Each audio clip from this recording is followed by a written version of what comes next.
Thank you for being here today with us. And we're so excited to hear what guidance you have for us as writers in pitching our books. Find Christiane through her Happy, Healthy Hustle podcast, which is ranked among the top 1.5% globally. Christiane creates a community on Instagram and YouTube, sharing how to nurture your health without the overwhelm. And you'll find links to all of her website as well as all of her social media within the description for this podcast episode. And we're so excited to have her here with us today because she's going to be talking about the art of crafting a compelling pitch.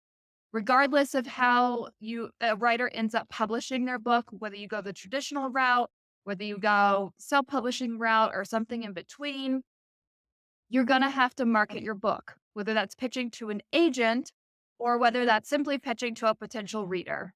So this is going to be an important discussion that we have today. And so we'll just go ahead and kick it off to Christiane, who's going to tell us what we need to know about pitching a great message and crafting that so that we can sell our books.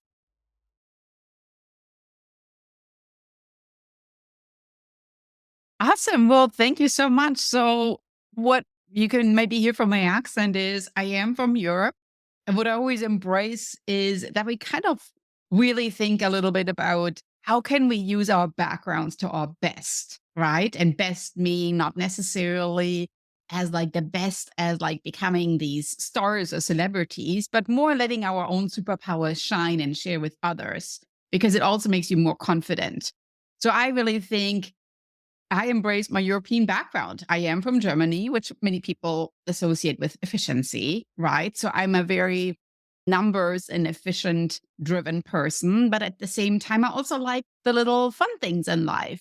And if you think about Europe, you might think, oh, yeah, there's Paris and those little macaroon cookies or like the little joy and the flair. And we call it, the voila or savoir vivre. And so all of a sudden you're like, oh my gosh, yeah, this is actually really fun. And so that's how I really think you need to embrace an elevator pitch, just having fun with it. Don't think of it as being something serious, that you are recording it, you're putting it out there, and it's going to be perfect. Think of it as something that every time when you hit record, it might just be like maybe 1% better than the previous one. And that's maybe what we should be aiming for, the 1% improvement instead of immediately recording it and thinking, oh my gosh, it's going to be perfect. Because you know what? There are always little things that you can do better. It's just like writing a draft for your book. And I always tell my students in my classes, please don't use the word draft because I always think when we think of a draft, we actually don't try very hard. I always think of the word draft as something to where you just like throwing things out there and then you are sharing it with the world.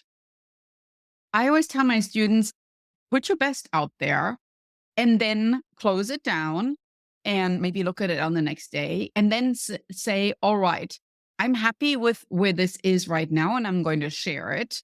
And sharing means that maybe in your pitch, you're highlighting some of the things that you really felt special about your book or your chapter or whatever you are going for. So that's really, really important that you're moving on. So let's maybe recoin this practice makes perfect to practice makes progress. Basically, you have to move on. You have to close it and you have to say, all right, I'm going to pitch this right now because I'm feeling pretty confident about this and I'm going to move on to the next project because practice makes also projects, right? So practice, progress, projects. And let's talk about this P of a pitch to kind of add in another one right there. So when I think of a pitch, I think of like when you go to the movie theater and maybe you bought a ticket to, let's say, a new action movie and you're sitting down and they get all your attention because you're already sitting down. You already got your popcorn, your friends next to you.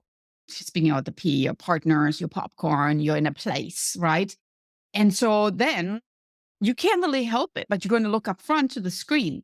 And so then they start those little promotional videos. We call them teaser videos for something else. And sometimes because I teach marketing, I have to be honest with you, sometimes I wonder, it's like, why are they showing me this particular preview right now because I don't think I am the ideal client for what they're showing there, which is like a horror movie. I mean, action horror, I get it. Or sometimes they show me like a very children's oriented thing. And I'm like, well, I would probably never spend money to go to the movie theater because I could just watch this at home with my children on the couch. Right. I mean, we don't need to necessarily go to the movie theater for that, even though it's a great experience. So sometimes what I'm wondering is when I watch these teasers, is that even actually targeted at the right place? So that's your very first thing. Don't just pitch to everybody. Do some research when you do your pitch and really figure out, is there what we call a product market fit? You can't just like send a generic pitch because I tell you what, the person that's getting that email, that pitch is going to be able to see that and they're going to understand that. So you have to, what I call, personalize your pitch. The more time you craft your pitch, the more time you personalize it, the more there's actually going to be a success rate. Because sure, you could send out 100 pitches and then just kind of like feel like you're throwing spaghetti on the wall and see what lands. Or you spend a little bit of time and actually crafting your pitch and personalizing it and figuring out, is that a good spot for my book, for my article? Because I'm actually feeling that when it would land there, that's a very good home. My book. I'm feeling my baby found a good home right there. And it's just like, when I signed up my children for childcare, I don't want to just get anywhere. It's like, oh, they're gone. Well, actually, hold on, where are they? Right. So you want to sign them up somewhere where like, I feel they're in good hands, right? And your book is kind of like that. You're like, you're dropping it off and you're like feeling good about this. And then you're leaving. Okay. Exactly like that. So think movie theater, all of those little pitches or promotional reels that are coming in are like, want to watch that. And like some of them, you're even like elbowing your partner. You're like, oh my gosh, totally. Like, did you see the date? I'm going to put that in my calendar. That's a good one. So that's what you need to think about a pitch. It's all very, very personalized, very focused, very much along the lines of maybe other books that are already out there, and you're basically just maybe picking up some elements, and you could even add that into your pitch right there. So maybe that's a good time to see, do you have any add-ons or questions about this, Stephanie or Liz, before we go into the exact steps of what the pitch should contain? I think it's such a good point that you bring up about the personalizing and being intentional about where you pitch. And if you're pitching specifically to an agent, you can go on, the literary website. They have websites that show exactly what they're looking for, like what genres they're looking for, what kind of content they want in the storylines. That's how I chose which agent I was going to pitch to at a recent online conference that I attended. I read through all the different agents and I looked at what genres they were even accepting, what age groups they were looking for, whether it was adult fiction, whether it was young adult, whether it was fantasy, or whether they were open to hearing about memoir. And the one I ended up selecting, I chose because she spoke specifically to some of the issues that I address in my memoir, as far as I want to hear stories about identity and about power dynamics, and I want to hear stories about change and development. And so taking that time to filter through who you're going to pitch to, because it is still a time intensive process to go and pitch and can be costly. I was paying to have some time with this person. It's so important to make sure that you filter through that and aren't just pitching to anyone. Although, like you said in the beginning, the experience is still valuable regardless of whether it's a good fit. But let's optimize both of those things, like getting a good experience and potentially having a good fit. Yeah, and exactly it. Because think about the agent and looking through their eyes, how many emails they get. And if your email is really personalized and it shows that you did some research, it's going to land in a completely different spot. Because all of a sudden you're really feeling, oh my gosh, that person did the research. That's somebody I want to work with. That's somebody I'm going to be proud to actually support in this progress, and not just like some random person that sends off 1,000 emails within ChatGPT email right there. That's absolutely not personalized. So that's brilliant that you're actually supporting that and that you're adding your own personal experience with it. So let's maybe talk about the pitch element itself, right? Because there are four important aspects that should definitely be there. So coming back to my movie theater experience, in a good teaser, there's always what we call a hook at the beginning, right? The hook. Like think you're standing at a lake and you can just like throw a bunch of stuff and hope that fish is going to bite. But if you don't have something on your hook, well, it's not going to happen, right? So you need to think a little bit about what is an opening line that will not be that will not give too much away about what I'm trying to accomplish, but it creates a little curiosity and aspect about suspense. And you don't want to overpromise or underpromise, but at the same time, you also want to think that these people again get a lot of emails. Is there like a very short and succinct, not like a 3-line hook, but is there a very short and succinct thing that I could pull out? Like it's kind of like the why did you write the book that you could pull out and put to the beginning. And the idea of the prompt is really that when you write your email, maybe there's a good subject line. In many of the email programs, you can even create a little prompt that will go into a preview. So when the email lands in the email box, people will see that. Think about that already being the very first time when somebody puts eyes on you. The pitch lands in the email. I'm seeing the little preview in the subject line. Now I'm opening the email. Oh my gosh, that's good. And now I'm starting to read the first line. And now, if that's a good prompt and if that's a good hook, I'm going to keep on reading.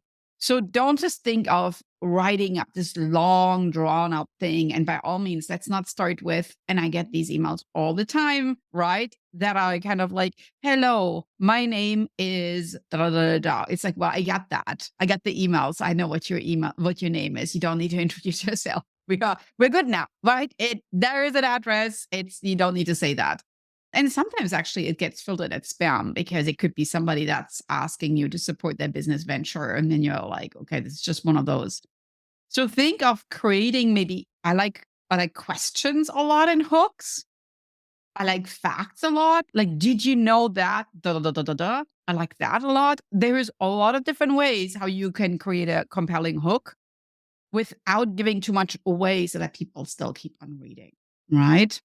That is so important. Liz, you were nodding there. Did you feel that the hook is sometimes the most challenging thing to write, isn't it? Right? It can be challenging, but if you need ideas, where you're going to find the hook, basically, if you look at a book, is on the back cover, and it's that top line that's in a different font, maybe a different color, and it's like it's not even. Sometimes it's not even a full sentence. Sometimes it's just the clause of she didn't know that this day was going to change her life, or whatever it is. Right. Something that's really attention grabbing. Now, I have heard some alternative advice about not using questions, but I think there's a time and a place for both. And just the caution behind it is don't ask a question that the reader may answer differently and therefore have their own expectations about how you resolve something in the book versus, how you choose to. So don't ask the question like, will she leave him? Because they may say yes, and you said no, and now you changed you're not going to meet the reader expectation. But certainly, especially if you're talking about like nonfiction, especially asking a provocative question that gets people thinking can be really helpful.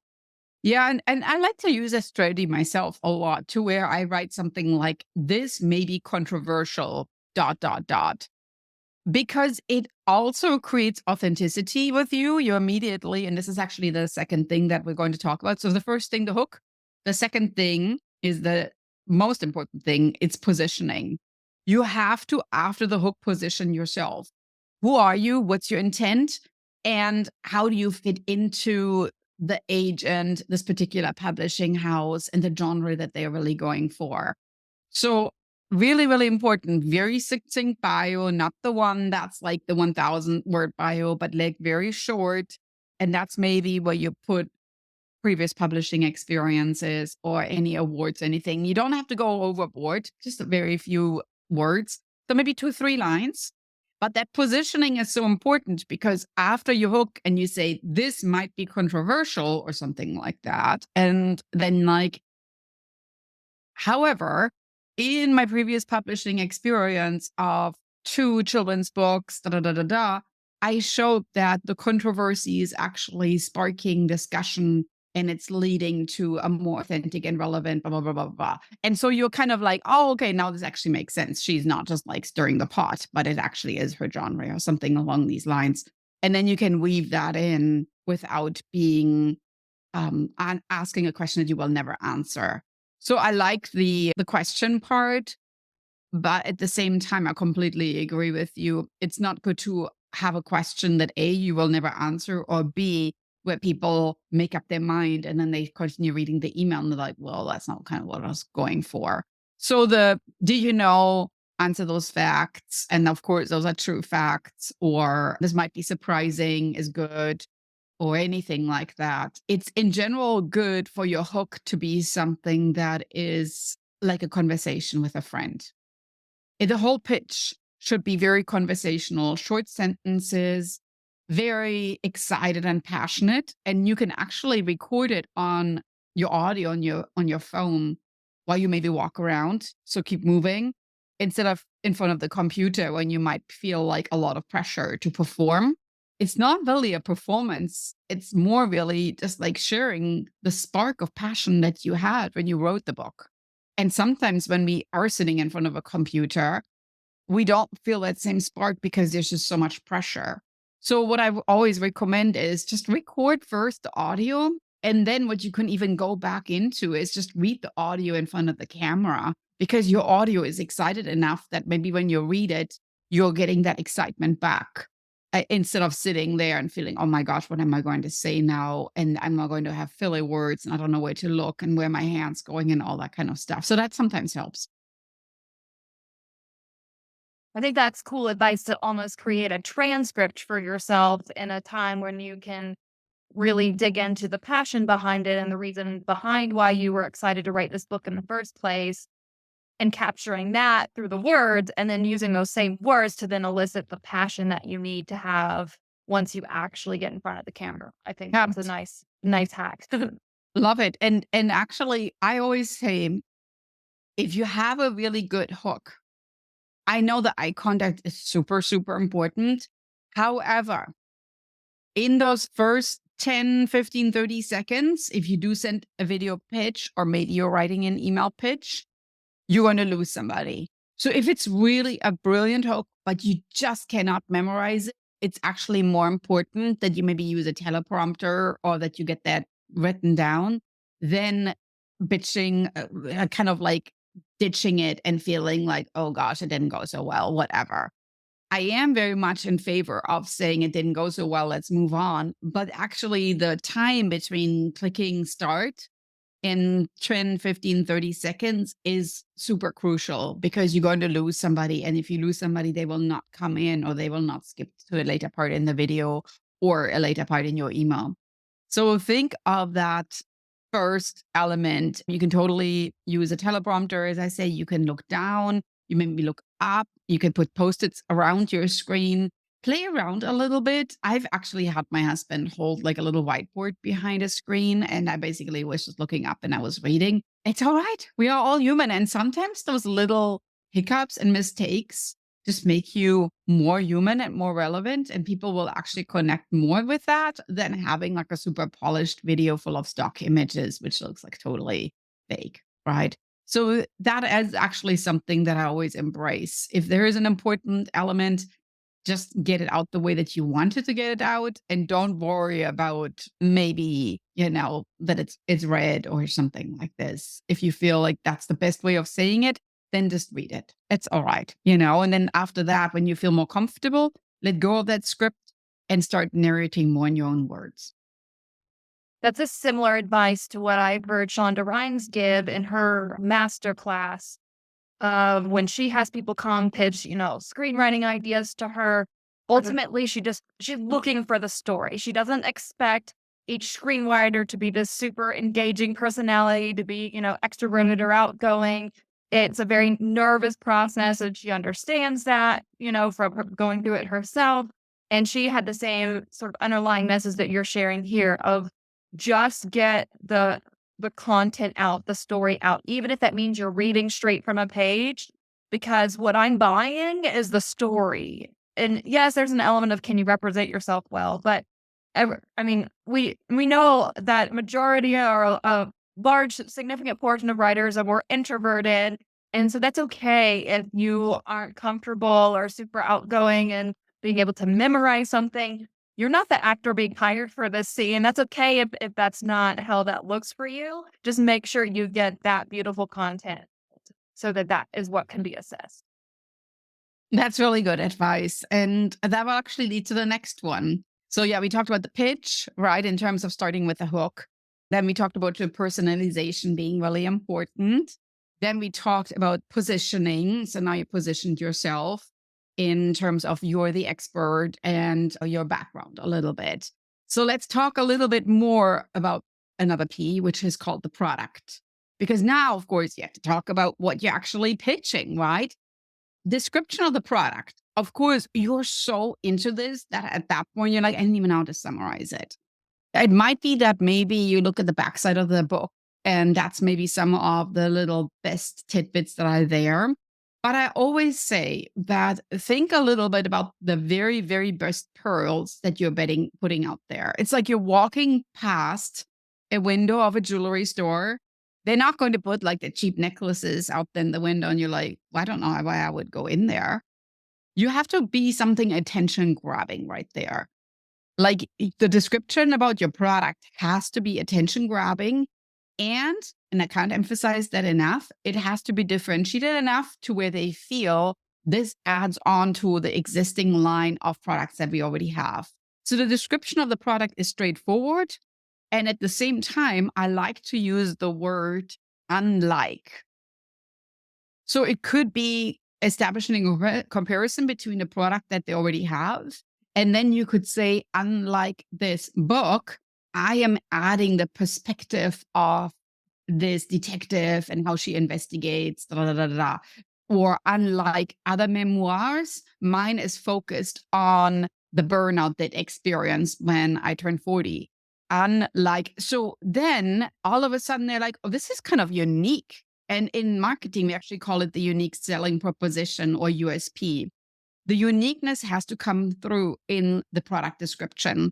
Because if you're just like, okay, so there's about a detective, okay, there's a memoir, okay, burnout, they're like, no, we got that, right? We don't want.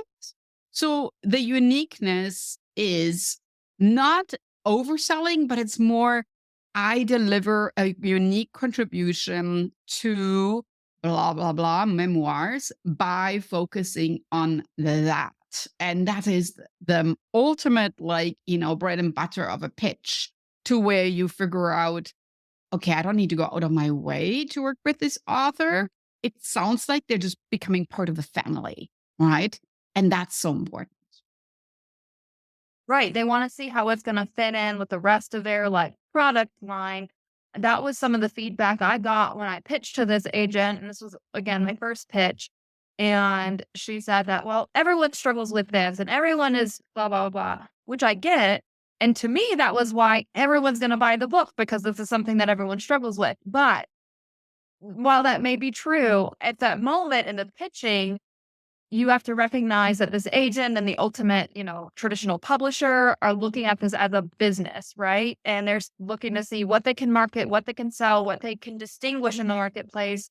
And so ultimately, her recommendation after I asked a couple of follow-up questions was to lead more with my queer experience of dealing with these issues, you know, being going into motherhood, having to use IUI because we were two females and divorce of a queer couple and what that looks like in our world where that's, not the norm or not the everyday perspective and highlighting that sort of unique perspective onto it instead of playing to the universality, which is what I had been reflecting on in regards to reaching my reader, of like, have you struggle with this? Me too, when I found a solution, And it's a little bit of recognizing your audience too. While a lot of this conversation today is directed specifically to like the pitching of to the agents and the publishers, And then to your readers, it'll be a little bit different. You have to know your audience, right? Completely true. And actually, I love that comparison that you brought up because we sometimes are afraid of creating a little list of this is who it's for. And this is really, really important. This is who it's not for. We are sometimes afraid of creating that second column. This is who it's not for because we feel like well, we don't want to turn anybody away. Right. But at the same time, when you create that table that has two columns. This is for you if you are da da da da da da da, and that's your ideal client. And then you say, well, if you're not interested in this and in that and that, and then it's not for you. And that's actually great because it makes me understand that that person is putting themselves out there authentically and they really thought about not wasting my time with pitching something that they just want to pitch to everybody, but they rather want to pitch it in a way that it makes them unique and it makes me understand who connects with them. What's the niche? What is really the audience that they are connecting with? Because, of course, the audience will look for this. And I want to make sure that on one hand, I have the product that's very clearly described, but on the other hand, I also have the market that supports that product right there. So the better you're positioning yourself, the better you describe your product, the more, and now we come to this last element of the pitch, you're actually going to create a response. So the last element of the pitch is the prompt. In the prompt, you have to give somebody the reason to get back to you. If there's no prompt, then I'm like, well, this was just another email, right? So it could be something like, and I look forward in connecting with you and discussing the next steps with regard to my publishing journey or something like that. Or it could be even that you're setting in a gentle timeline. I would be happy to send you a sneak preview of my book by the end of the month or something like along these lines. Or if you would like further information, I can send you my one sheet that shows other publications. And then, of course, put a note in your calendar that you send the pitch and maybe after 2 weeks, follow up, right? I do that all the time where I follow up. So it's not just a prompt to the publishing house, it's also a prompt to yourself that you did this because it's not just send and done. You need to keep track of what you're doing because otherwise you have all these floating emails out there that totally might end up in cyberspace and never reach the person. And that's all right. Or maybe they accidentally click delete or who knows what. But you are the one that has to follow through and it does not end with just pushing submit. You have to create a prompt and you have to follow up on the prompt. And the most important thing here is that you really create a prompt that makes it very easy for that person to get back to you. Not something like, can't wait to sign the contract. That's like a little much. It's like, oh my gosh, we're not quite getting married yet. Think of like a first date that you're creating. What's maybe the first step of a first date? Can't wait to hop on a 15-minute chat with you and discuss something. Or you could even put a calendar link down there, right? Anyway, so make it easy. Thinking back about how I started this, the petite practices, make it small, make it something that's very much like what I do in my day-to-day life already. I know how to book appointments. I know how to grab coffee. I know how to chat. So make it very much along the lines of what this publisher already does so that they basically feel this is going to be just an easy process, very streamlined, very much looking forward to working with this person.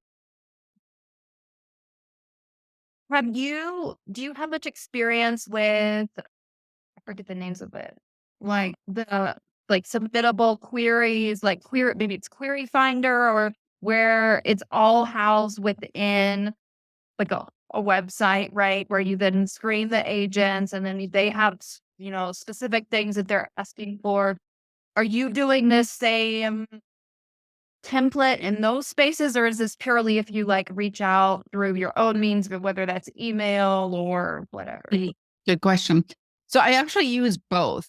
I use email a lot. And actually, speaking about practice makes progress, my initial emails used to be really long. And now I'm going to cut it down because it was like, you know what? This is actually, speaking about petite practices, that thing really was not petite at all. It was like big practice. So I really cut it back and I made it much more succinct.